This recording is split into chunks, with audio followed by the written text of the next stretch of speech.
warahmatullahi wabarakatuh. Perkenalkan, nama saya Naila Nur Azizah dengan NIM 14194784 dari kelas C KM 5. Tema video yang saya ambil yaitu Plastic Wars.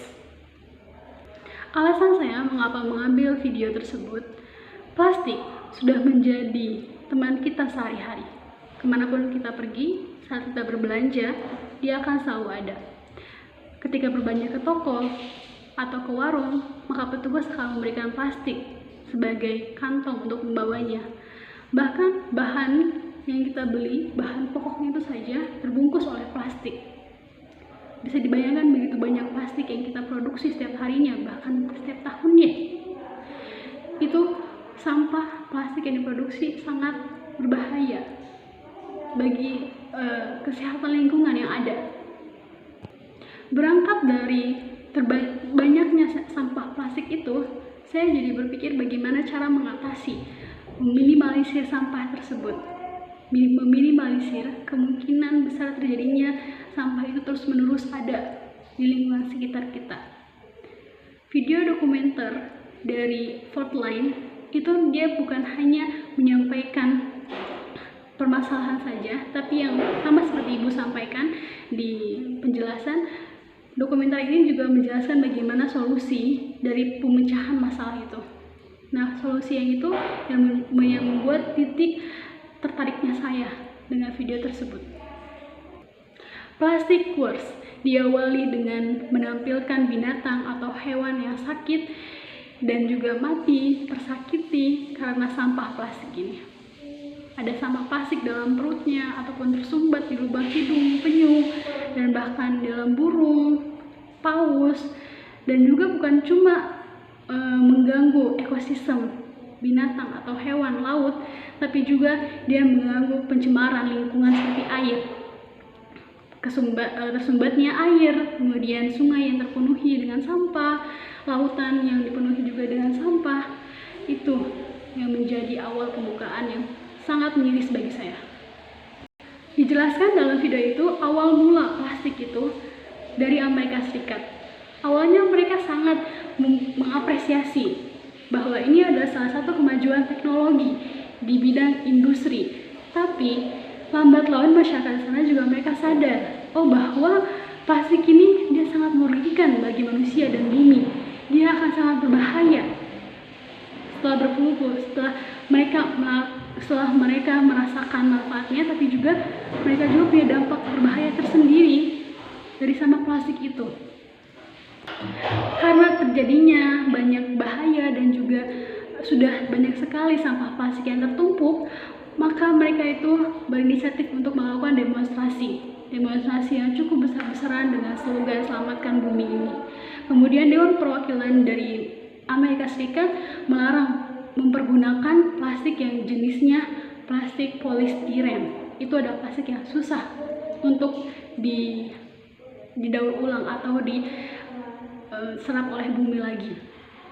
Solusi yang mereka gunakan adalah dengan daur ulang. Dan apakah daur ulang itu akan sangat berpengaruh, sangat efektif dalam meminimalisir sampah plastik ini? Di video dokumenter itu sangat dijelaskan dengan rinci. Ada kurang lebih 100 muatan truk yang mereka membawa sampah dan dibuang di daerah lapangan terbuka. Kemudian video tersebut mengarahkan kita berjalan kepada supermarket yang dimana itu dijelaskan bahwa ada logo daur ulangnya. Nah, di Amerika Serikat logo daur ulang tersebut dapat disalahartikan, dapat disalahgunakan oleh perusahaan industri di sana.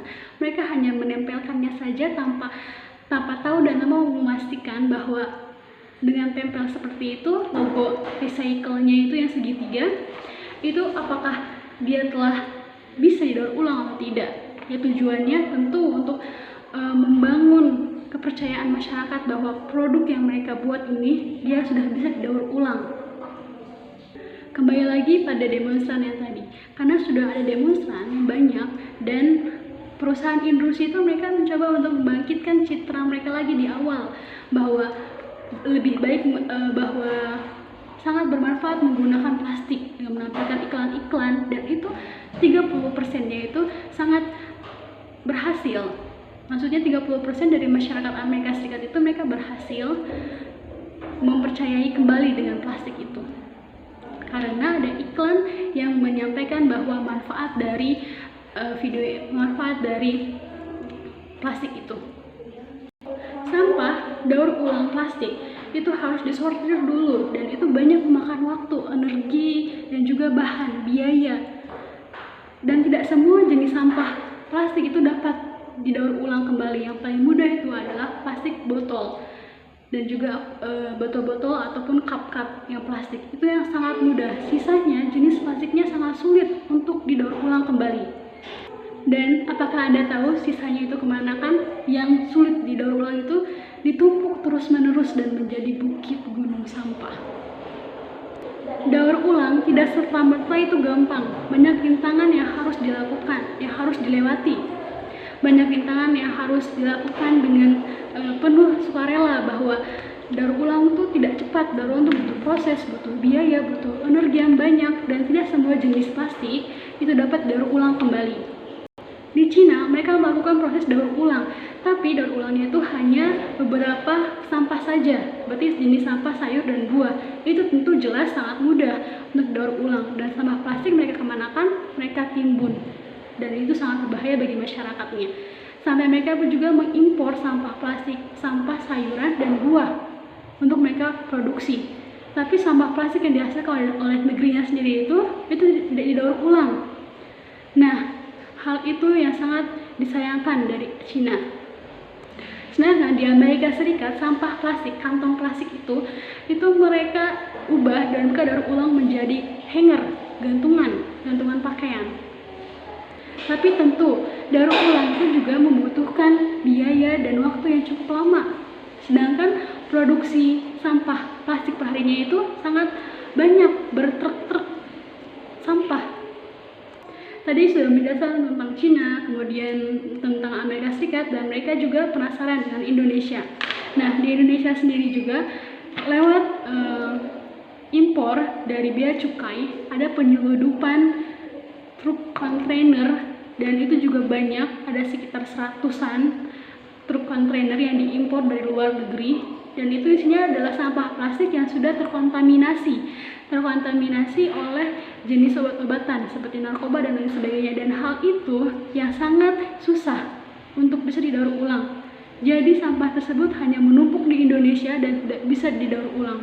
Itu yang sangat disayangkan. Kenapa penyeludupan besar-besaran seperti itu tidak diperhatikan oleh pemerintahan Indonesia? Apakah ada unsur kesengajaannya? Dari tim dokumenter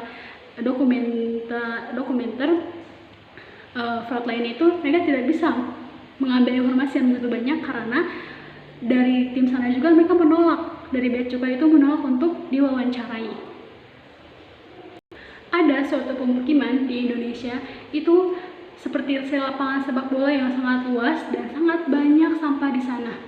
Sampah-sampah yang masih bagus diambil oleh pemulung. Yang seperti yang tadi saya bilang, ada sampah botol plastik yang kayak seperti itu, cup-cup itu mereka masih bisa untuk mengambilnya untuk dijual kembali. Tapi sisanya kemanakan? Sisanya dibakar. Sampai malam hari pun itu terlihat seperti lubang api yang sangat mengerikan.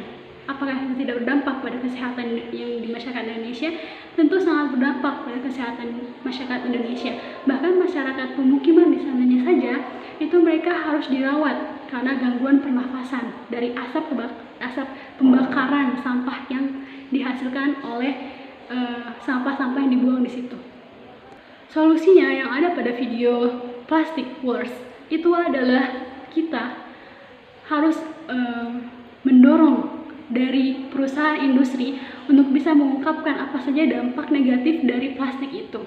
Karena mereka produsen, mereka juga tahu apa dampak negatif dari yang mereka hasilkan.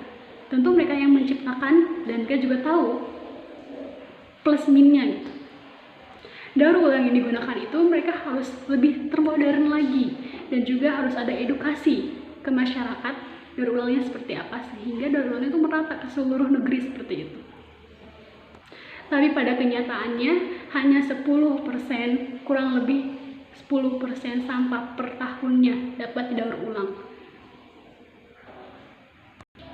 Pada intinya solusi yang disampaikan adalah daur ulang. tapi daur ulang yang harus dengan sistem yang lebih simpel.